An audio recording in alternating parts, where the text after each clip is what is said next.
So I think working in this industry is really exciting.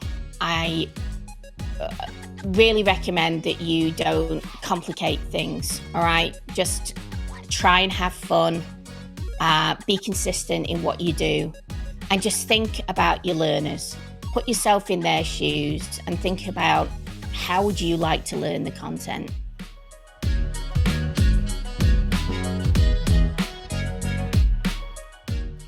Good morning, good evening, good afternoon, wherever you are and wherever you're watching from. My name is Matt Pierce, host of the Visual Lounge, where we talk about using images and video in the workplace. And today, we're going to be talking about something really great. You know, there's a lot of tools out there. There's a lot of things that you could do to create learning or to create marketing or to create whatever it is that you're creating. But we want to talk about using the right tool for the right job. So making sure you're getting a good match there. Of course, some of that's going to include conversations around video and images and things like that, because we are the Visual Lounge. But before we do that, let me introduce our fantastic guest today, Cath Ellis. Cath grew up in Manchester, England, and was blessed to have had parents who gave her a computer, a Spectrum ZX, for those who know what that is, at the very early age. She was a nerd when nerds weren't cool, but she's always been cool, trust me. She started working in learning and development in 1999, and in 2005 moved to Melbourne, Australia. She's worked in various e-learning roles in the public and private sector, and now works as a freelance e-learning designer and developer. Working from home allows her to work on multiple projects, national and international, and provide ongoing support for her clients. She has a master's degree of education in digital technologies in education from the University of Melbourne and a bachelor's of adult learning and development from Monash University. With that said, please help me welcome Cath Ellis to the Visual Lounge. Hi, Cath. Hi. Welcome. Thank you for having me. I'm so glad that you're here. And I know it's early for you. It's kind of later for me. We had to find a time that worked in the middle, but I'm so grateful for the chance to talk to you. I'm excited to talk to you, and I want to get into some of the questions because I think you've got a lot to offer our audience today. So we're going to start with our normal 3 questions. So first question, you know, in your intro, talks about you've been in learning design and learning development for a while. How did you get started with creating e-learning? Well, that's a really good question. I've always been quite strong with my design skills, and I've always been the one that's been asked in a business, you know, can you find a way of judging up this? And I worked for Carnival Cruise Lines, and it was 2000. I was a purser. I don't know if you know what a purser is, but someone who's on the guest service desk. And I was bringing out a new ship, and I actually designed something quite innovative because I designed a ship. I used PowerPoint, and I designed a shipboard system that could play on the TV. So it was a very early stage of PowerPoint that I could place things about where to get tour tickets and where to do this. Anyway, to cut a long story short, that led me to move to the corporate training department, and I was training crew members on different things, crowd and crisis management.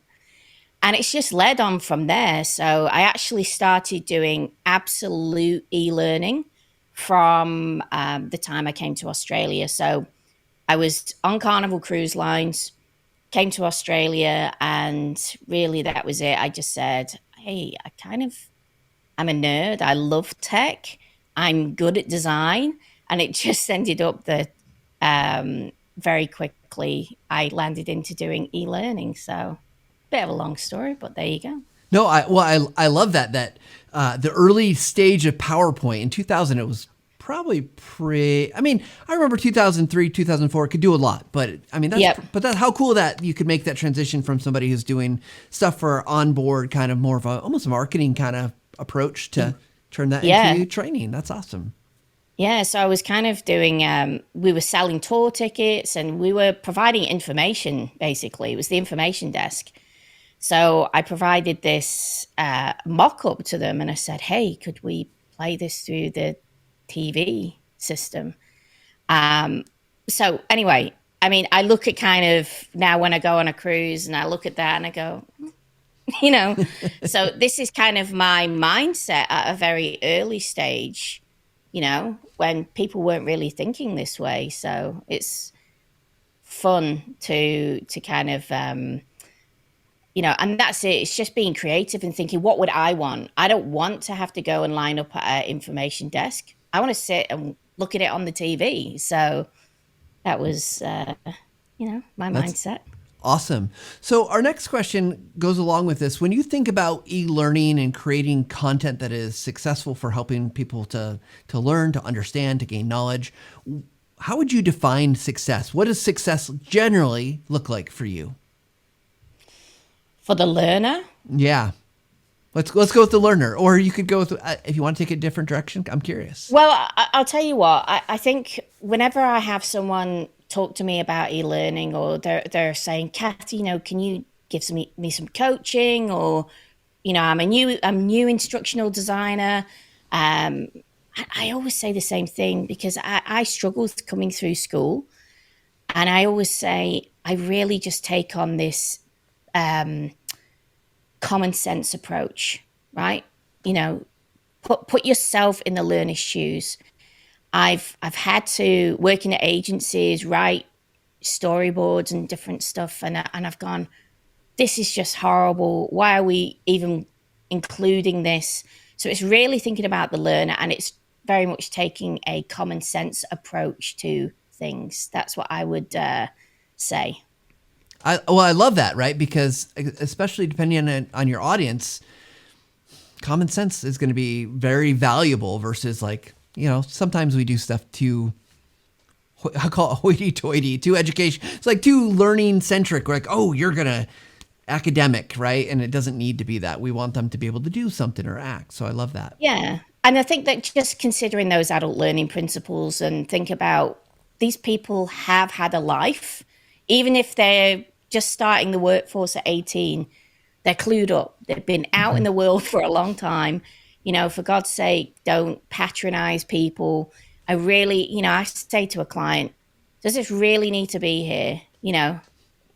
Or I'm quite strict with time limits on learning. So if a client says, I want a 15-minute course, I say, okay, so that's 150 words a minute that people read at. So if they say, can you add this in? I go, yeah, what's coming out? Exactly. Right. Because I'm really like, time is valuable. And it's not just that, it's actually an employer's time that they're investing their staff member to do that course. So nearly everyone who I speak to, clients, if I say, how much does your training cost you right now? No one can answer, right? So that's where I like to crunch the numbers and go, okay, so this is how much you're paying. So then when I can put a quote forward, they're like, oh yeah, well that makes sense. And you're a steal, Absolutely. I love it. So our last question before we really dig into our topic today is, what's one piece of advice you could give to everybody to help them improve in using images or video in their work? I've seen your website. It's beautifully designed. It's got great imagery. I know you do a lot of live videos for like LinkedIn. You also are doing other things. So what's a tip you would give everybody about using images or video, especially from an e-learning perspective? Yeah. Consistency. So I think that it's really important that if you are going, so even if I think about my own brand, right, or a piece of work that I do for a client, I'm really kind of critical on making sure that everything is consistent. So if you're going to use, for example, in a video, you're going to use a font as a little. I'm having a brain fart. When you do a transition, okay? Yeah. Make sure transitions, make sure fonts, everything is consistent. It drives me crazy when I see, because I review a lot of people's work and I go, you've got 10 different fonts in here, all different sizes, right? So make sure things are consistent. Style of images, don't change them all up, right? it's fine to use a proper image and it's fine to use a vector, but make sure these style of images are very similar. So consistency is, I think, the thing that I would suggest. Well, I think that's great advice and harder to Is it do. too simple? I don't know. No, not at I no, because if it was so simple, everyone would do it. But Yeah, yeah, I know fair you enough. see Yeah, those examples. I see those examples. Let's be fair. I know I get lazy because we'll call it what it is, right? I get lazy sometimes. It's like, well, I don't want to really look for another image that's going to fit better, so I just do it, and I shouldn't, right? yeah, Consistency, that's a great one. Well, Cath, you as a consultant, I know you work on a wide variety of projects and are able to create a ton. You've created a ton of different e-learning type content. Just why don't you give us a breadth of what kind of projects have you worked on? What kind of e-learning projects have you made? And then we'll go from there and talk about right tool, right topic, or right job. yeah. So a lot of my work is honestly compliance. I don't have a problem with that. I worked for an agency that did a lot of compliance work, and it was actually quite a creative agency. So we were able to really put our thinking caps on and create great solutions for people. So a lot of the stuff that I do is compliance, but it's not it's not your typical e-learning. It's really a whole learning experience, if that makes sense. So it's not just about treating content and putting it in a module. It's thinking about, how can I make this into a hybrid e-learning podcast, Okay. or how can I yeah, so I kind of take my content to the next level, and that's why a lot of clients come to me and they say, we're not looking for a generic um, module. We're looking for something really different. So I'm able to kind of, yeah, and the tools that I use, I'm able to leverage off those. So I use Beyond quite a lot, but I don't generally use Beyond um, with the characters. I actually put my own characters in them because Beyond's really kind of a rich program as well, and I'm able to do some really great animations with Beyond. So yeah, a whole variety of things. I've recently had a lot more clients coming to me saying I'm wanting to sell my own content. So how would I go about I've got this, for example, I've got a client who does high performance mindfulness with athletes. She says, I want to go into schools. I want to go into top tier organizations with it. So I had to break it down to say, okay, well, if you're going to go into schools or organizations, you might need to have things in SCORM. But if you want to sell some of the things to the public, you might need it on a platform like Thinkific. Mm-hmm. So really getting my head around further than an LMS, and actually be able to take them through the whole process of, you're going to need good landing pages, sales pages. Along with that, I built the whole website. So I'm kind of doing a lot of things, but I'm at a stage now, Matt, that work isn't work for me. Like, I'm doing things that I enjoy. So yeah, it's a really good place to be. Yeah, that is an amazing place to be. So I want to dig into a little. You said so. You're talking about kind of the compliance stuff, but you said something that was really interesting here, because I hear everyone in our field, in this industry. You've been to DevLearn, you've probably heard it yourself, right? You've been at conferences, and they're like, compliance training is this awful thing. But you're like, we're making like a podcast, or you're doing some creative things, and I'm curious because that's unusual, right? Because there's a million reasons an organization might say like, no. We got it. Compliance has got to be black and white, cut and dried. It's got to be this click here, continue next kind of thing, right? So I'm curious, when you're having those conversations and you're making that decision, what are some of the thoughts that are going into your head about that? Whether it's a podcast or it's an animation or whether it's something, a website. And are you going through like a list of kind of like mental kind of questions, or is it just now second nature and you're just like, you don't even think about it, you just jump to the right, you're so good you probably just jump to the right solution. But I wonder if you could help kind of pull this out for the audience that's listening today. Well, taking it back to what I said before about me struggling in school and struggling with education, I feel a little bit like I think about how would I like to learn this topic. And I like thinking about pop culture, right? So I see behind you, you've got your Star Wars helmet and Yeah. things like that. We're humans. We like things, right? So I had a client who said to me, we're interested in you doing a module, fraud and corruption. Straight away, it was like, I sit in the car and I listen to all of these podcasts, on crime, true crime. I love it. And I said, how about and it's just really when you're sitting there with a client and working through different ideas and obviously understanding what are the needs of the employees, being able to come up with creative solutions. And for that, I said, well, okay, I'm thinking about fraud and corruption. How about we apply your whole process? So it's ultimately compliance. It's a policy. So how about we put together a policy, but we put it in the form of a story in a podcast. And at the start of each section, we have the podcast, which is ultimately taken through the whole policy. Then we underpin it with that theory, and then we might have a little, question. Yeah. It's not a summative question. It's just a formative question. So it makes people's head go, oh, but a lot of it is just really for me. What is a more engaging way that I can tell this really boring policy, in a way that they can, and you can have a bit of fun with it.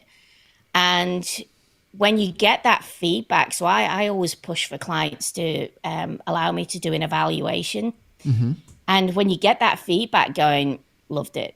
It's great. It really is, makes you feel great. And I tell the clients, if you have that data doesn't lie. If you have that data that says this many people did it, this many people really enjoyed it, or they feel like they learned something from it, then the next project you want, which will probably come back to me, right? Yeah. You're likely to get that budget again when you have your next, piece of work that needs to be done. So it's really just about, I suppose, a little bit of it is me taking that common sense approach, me thinking, what's out there? What do I find interesting? Because if I find it interesting, it's likely someone else will, if someone came to me and said, I'm wanting to teach some kind of law, I'm wanting to teach, even the government, why not teach it in the form of Star Wars? Yeah. I love Right? that. So it's really just thinking about what is going to be a way that's going to be relatable to people and they're going to enjoy it. So I know it's a silly example, but No, I love that because I think, you're doing something here that's really interesting. And I think because sometimes compliance training gets lumped into the boring bucket. So it already has a stigma attached to it. Whereas, oh gosh, it's compliance, it's boring. No one wants to learn this, but they have to do it. So it's going to be awful. But what I'm hearing is that you said, well, wait a second. If we can get people to be interested, how much more likely are they to engage with it? And I'm thinking, okay, if I can get someone to engage with this, this fraud protection kind of topic, all of a sudden, I imagine the results and impact that's going to have is much greater than if you just had them read the policy and sign something that says, yeah. Right? Because how many people skim through that? And this way, like you can, using story, using podcasts, using sound effects, I can imagine someone that's really aggressive or creative could make a video, right? Like they could, I thought you were going to go Sopranos or something like that, but too big budget, Matt. So I love that. I love this idea of pulling people in a different way. So and even the way that you do your videos, how you I'd use the hook. So I would actually start the podcast, and there was a great dev learn session a few years back. Serial came in and they talked about. Do you remember that one? I do. And she talked about how to hook them in for the next, um, you know, how to go about delivering the content. And she talked about how she wasn't happy with sentences and reworded them and things like that. I thought about that, and I actually started the podcast with the reporter at the front of the court at the sentencing, right? So, Yeah. I was thinking about what do we see? What do we see when we turn on SVU or when we turn on different shows? So I was thinking about that, and just it doesn't take much to be creative to really bring content to the next level, you know?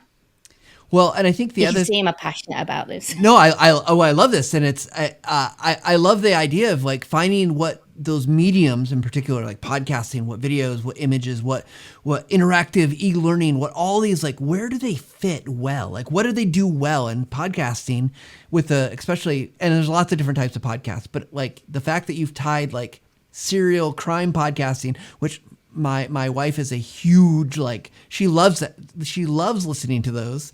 Yeah. Like, oh, what's going to happen? Yeah, tying it to something that's like this real, it's a real issue, right? Like a company has to protect itself. So I love that you're doing that. One of the questions I have, Cath, for you is that obviously you got to be creative here, applying the podcast to something that's kind of criminally related, makes sense or whatever. But there's 1,000 different mediums tools out there, to learn to do podcasting, to learn to do video, to do design, image design, graphic design. There's so much. So when you're in the process of learning to do something, because I'm guessing you've got a pretty broad tool belt that you can kind of pull from at this point in your career. But what does it look like for you to learn a new tool? Like, what's your process? Do you just like dive in? Are you a YouTube junkie? You're watching all this stuff? Or are you just, hoping that you take a class? I don't know. How do you learn new tools when they come your way? So there's a few things that I sign up for. Treehouse has been something that I've had over the years that I just binged. I did all the Treehouse courses. That taught me a lot about WordPress and a lot about business. And remember, that was a long time. What was it, 2012? I might have been using Treehouse or even before. So I started out doing a lot of those kind of courses to build up my tech skills. Haven't been in that platform as much. A lot of Skillshare. I think Skillshare just takes you to the next level. And yeah, YouTube. I mean, I say to people all the time, when I left Carnival and I came to Australia, I worked for the government, and this old fuddy duddy said to me, or said in front of my peers, "Cath can't do that. She doesn't have a degree." Oh. And this thing just weighed down on me. And my boss said, "Well, if you want to go and do, a degree, let us know and we can look at different ones." So I went away and I did a degree, and I did a master's degree in education. And I still say to people, okay, I can now align theory with theorists. I don't think I learn a lot, to be honest. If you design is so important. You can literally learn everything from YouTube. So I'm going down a rabbit hole at the moment with ChatGPT and different AI, and I'm not going to learn that anywhere. These kind of skills are what people want to see on resumes, right? So once you've done your education, you're not getting a top up. You Right. have to be a lifelong learner. So, it's, yeah, a lot of the stuff that I consume is more design based, and that helps me elevate, to my skills to the next level. So, Well, Cath, I've got a treat for you because you mentioned ChatGPT or whatever, however you say it. But here's what. So I use a tool, and it has they just put in an AI. So here's the thing. Since you mentioned it, I asked it based on my notes for talking with you to write a poem.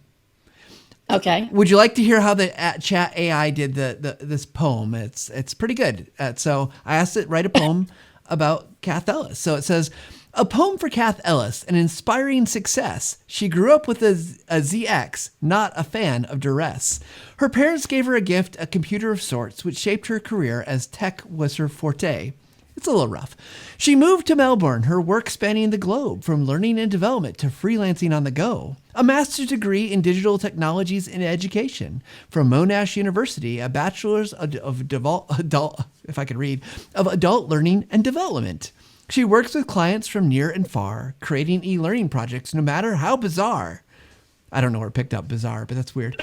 Using videos, images with the Stream Deck in hand, Cath Ellis is a force. She's an e-learning command.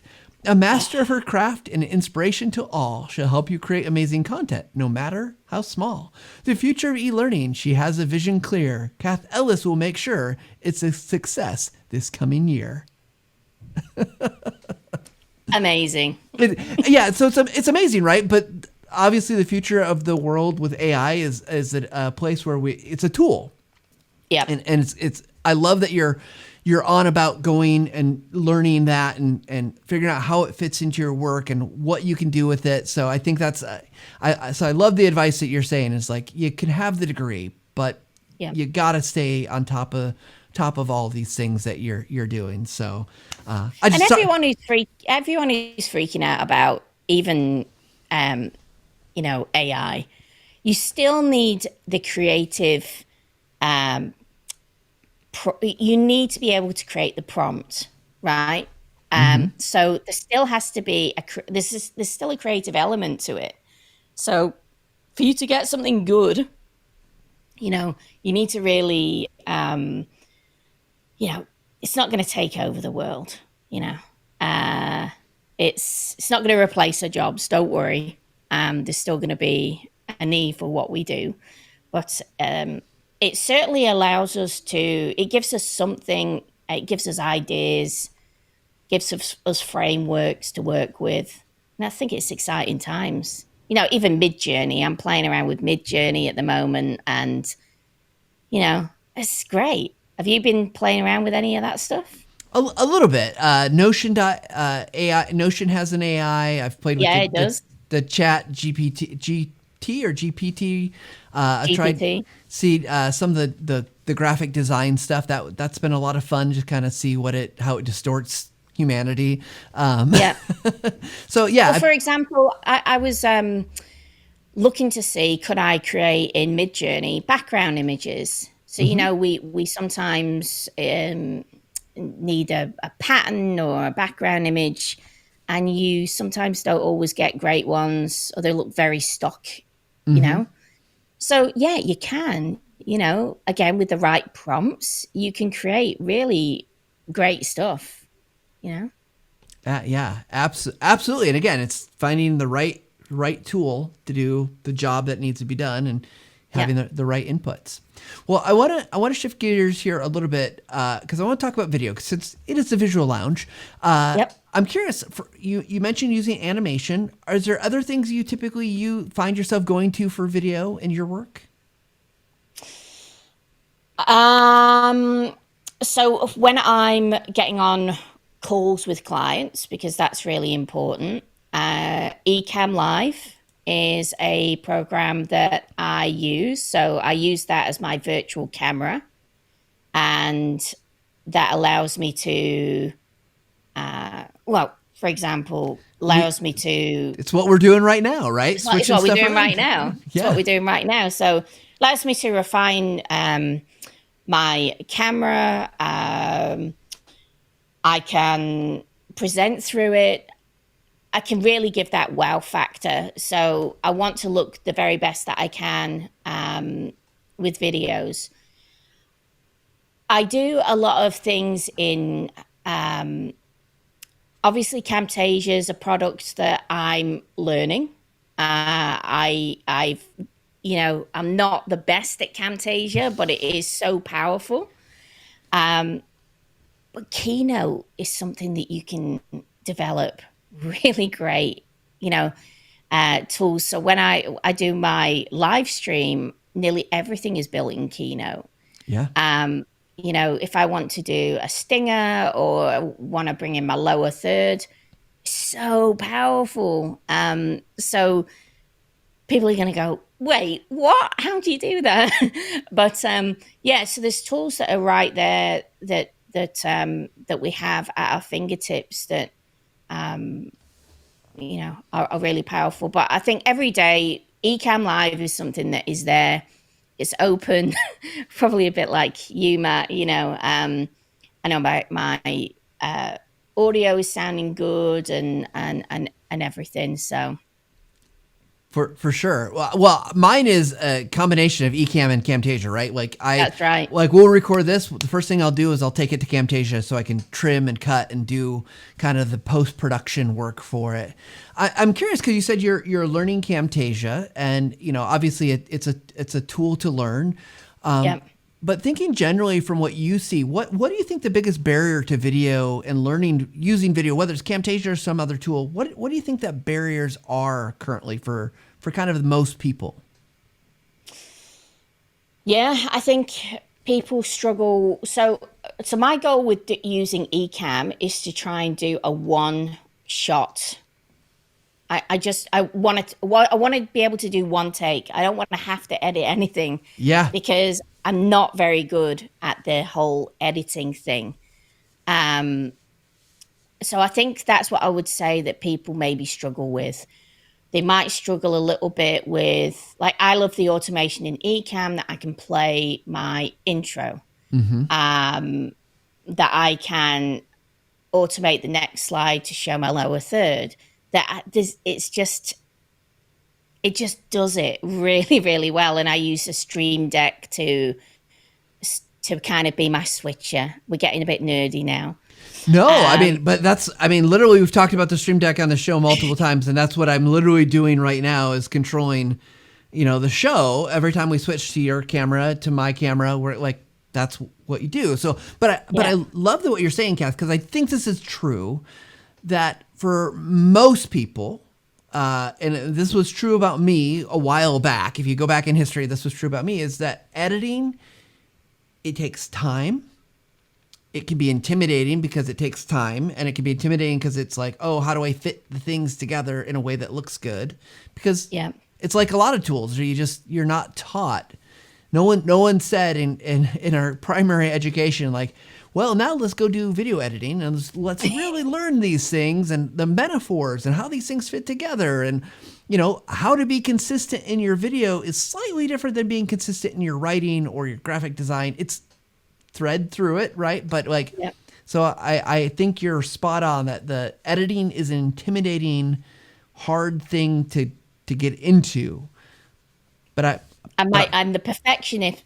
The perfectionist in me struggles with it, but I'm liking doing the live streams because I'd rather people got to see me as a whole, my screw ups and yep. how I work. And if I can't get it, so when I'm doing my live streams, I'll go, oh God, I don't know what I'm doing here.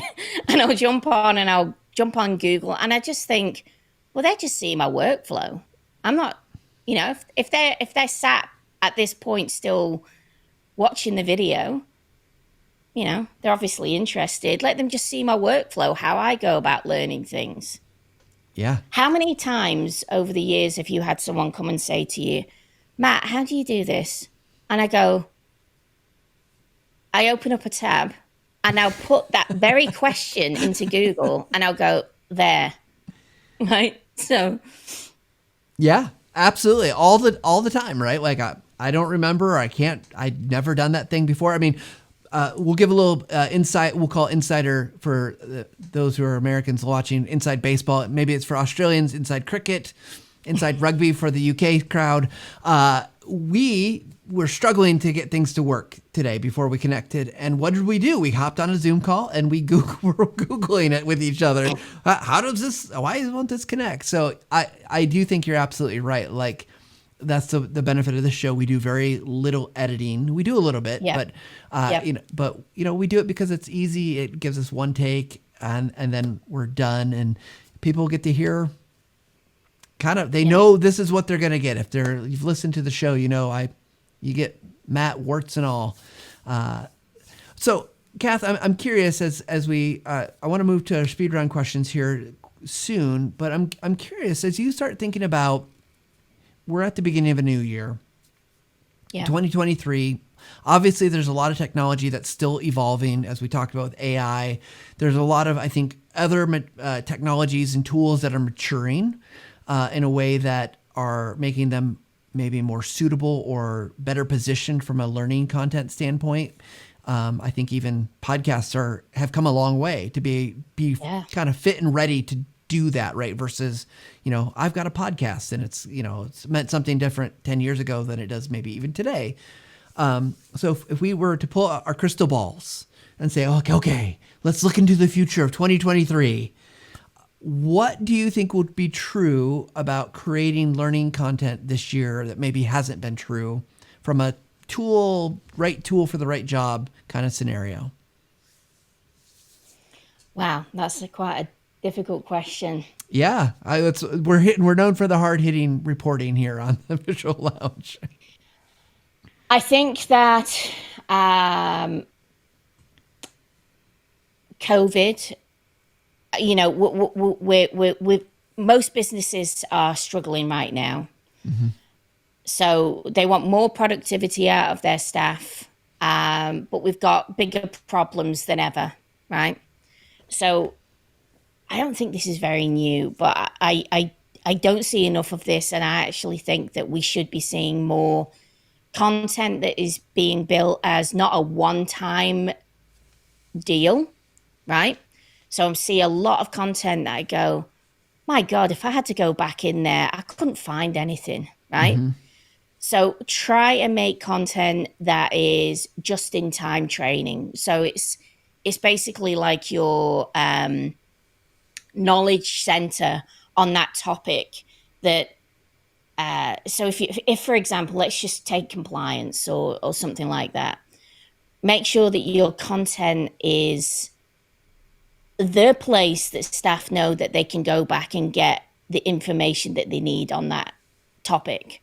And it's easy for them to, so I said to you before, I'm really quite focused on accessibility right now. So make sure that the menu has, the menu is good enough for people to come in and get right to the content that they need, rather than have to go through a whole section. And I think some of these e-learning courses that are being built, they're a one-time deal, and they shouldn't be. They should really be richer, so staff know, oh, that's in that module, I'll go back.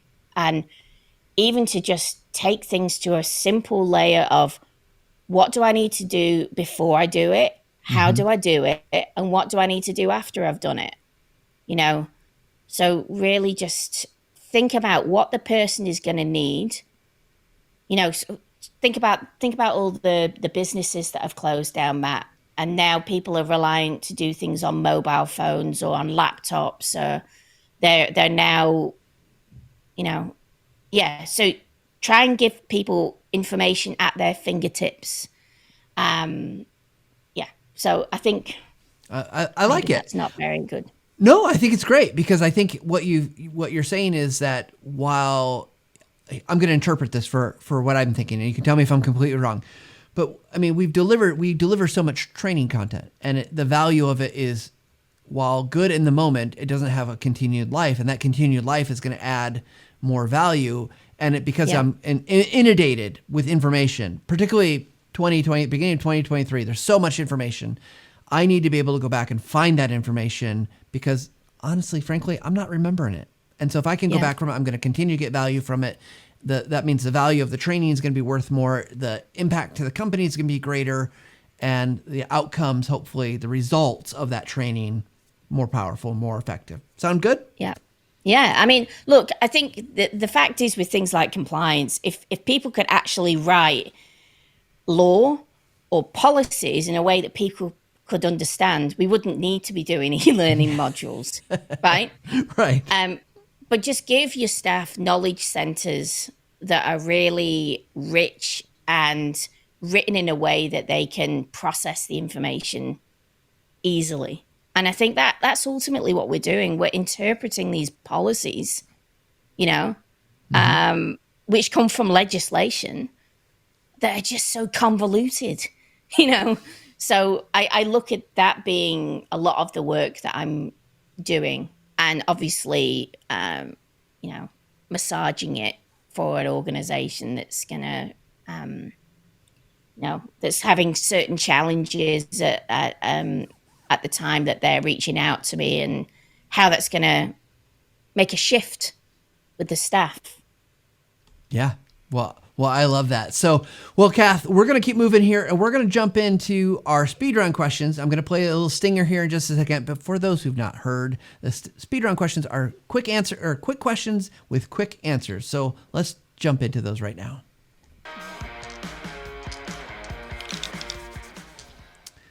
All right. Well, we're going to go to our dice cam. Look at this. We got a dice cam set up. I've got 2 dice here. We're going to roll one of them. We got a green one and a black one. Let me turn on the camera there. Light.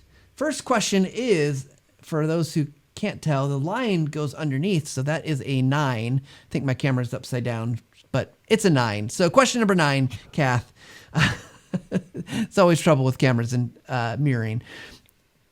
Is there a question you wish I would have asked you today in this conversation about the right tool for the right job? Is there a question you wish we should have talked about that I failed to ask today? Audio, you Yeah. know, the importance of audio in your learning solutions, maybe. So there should be we should have talked about audio and how important it is to get good, clear audio. You know, every time I talk about good audio, here's the problem. I talk about good audio all the time. And then I have shows where somebody comes on and the audio's not good, and then people really get mad at me. And I'm like, I can't control my guests. And by the way, Cath, beautiful setup. I love your background. You've got great audio, great sound. You get an A+. Oh, thank you, thank you. So maybe we'll have to do another show talking about audio and talking about some more finer details. That'd be fun. Well, let's get our next question here, though. Question number 11. Oh, this is a fun one. What's one resource that you think everyone should know about? Like, what's something that you like? Either you look at or you think, man, I wish everyone knew about this, particularly in the learning space. One resource. That's a really good question. Oh, just YouTube. You know, it sounds maybe very obvious, but you can find everything you want on YouTube. You know, even someone who's an aspiring instructional designer, you can literally build a catalog of everything you need to know on YouTube. Just make sure you filter content and you look at views, Mm-hmm. even though sometimes my views are very low on my channel, but I think my content's good. Might be a bit long because I can't stop talking, but you know, yeah, just get out there and you can learn anything on YouTube. Don't be scared to, people might go, oh, but it's not, it's just people's point of view. I think I think it's a great tool.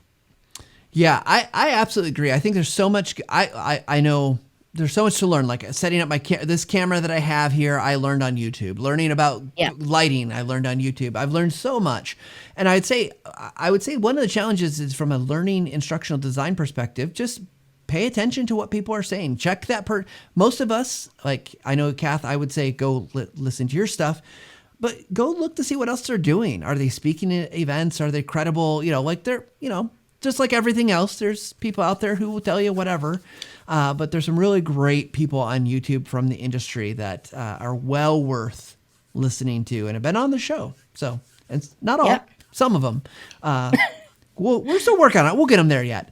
Well, let's do one more quick question, and then we'll get to the final take here. Okay, I rolled it, and I didn't have the camera up, but it is a 7.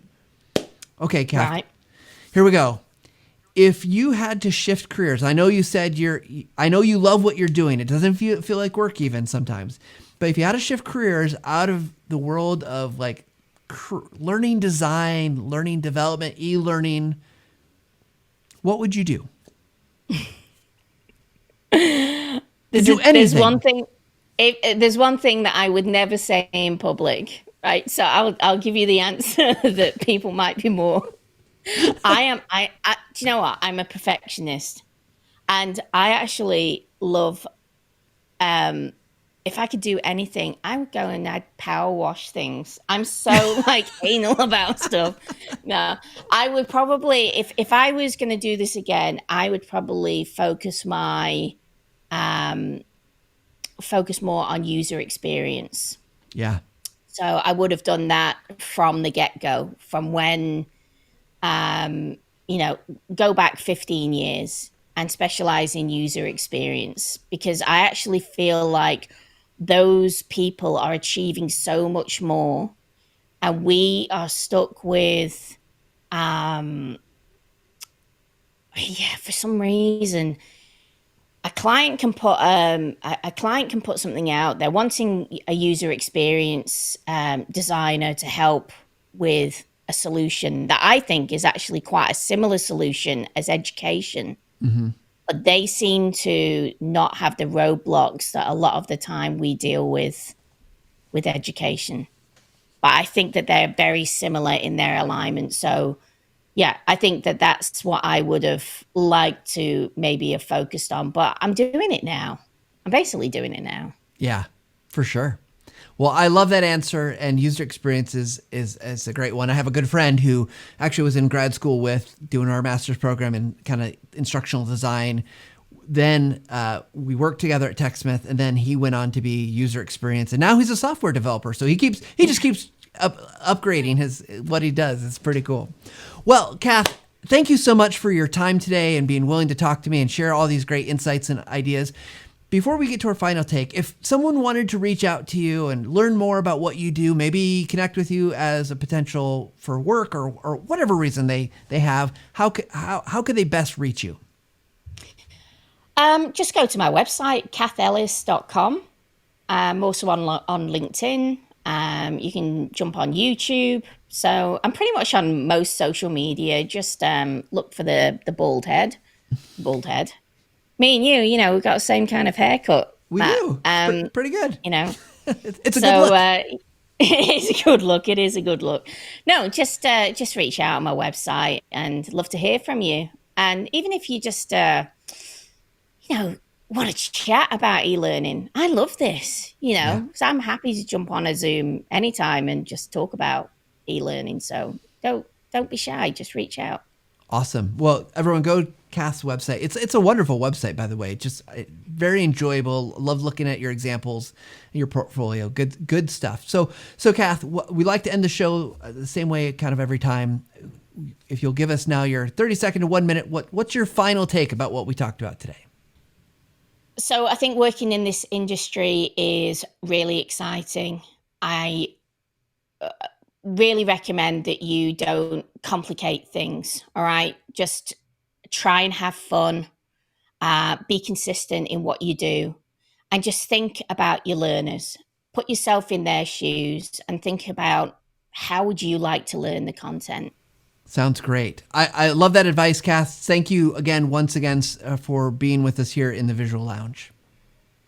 Oh, you're very welcome. I'm so excited that I finally got to be on your show, Matt. Hopefully, you'll invite me back soon. Absolutely. We'll make and schedule something, and topic wise, we'll nail that down and have you back soon. Sounds good. All right, everybody, we want to thank Cath Ellis. Isn't she fantastic? I can't wait to learn more from her. Hopefully you got some ideas about using tools, about being consistent, about the future of tech. It's really quite amazing. So we'd like to end the show, the way we always do. Of course, if you got comments, leave them in the comments below on YouTube, or if you're on the podcast, you can always email us at thevisuallounge@techsmith.com. And we always like to encourage you that wherever you are, whatever you're doing, we hope you take a little time to level up every day. Thanks, everybody, and we'll see you next time.